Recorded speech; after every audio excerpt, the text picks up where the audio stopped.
Salut tout le monde, bienvenue dans La Belle Flandre. La Belle Flandre, l'émission qui part à la rencontre du territoire des Flandres. Suivez-moi pour ce nouveau numéro.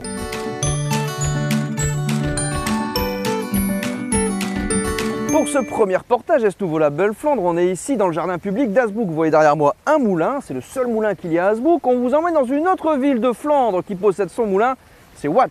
Watt qui possède son moulin, son abbaye. Eric Vanneville, l'historien local, vous explique toute son histoire.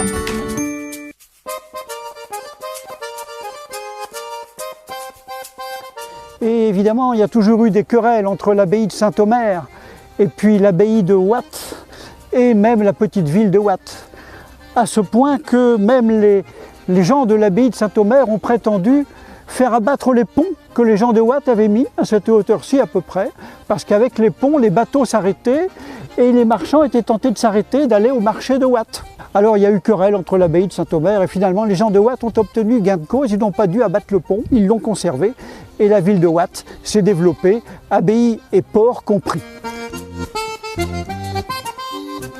C'est en admirant ce moulin qui date de 1732 et qui est construit entièrement en dur que l'on se rend compte de l'importance économique de l'axe de la vallée de l'Aa et de la Colme qui s'en va jusqu'à Bergue, qui remonte jusqu'à Bergue.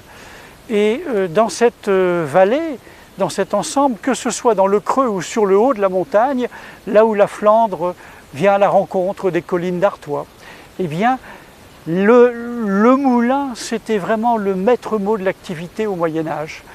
On termine ce reportage ici à Hazebrouck dans son jardin public avec un plan d'eau. On prend le frais, mais attention messieurs dames, on va faire un petit peu de sport avec du tir à l'arc vertical, un sport bien couru dans les Flandres qu'on vous laisse découvrir.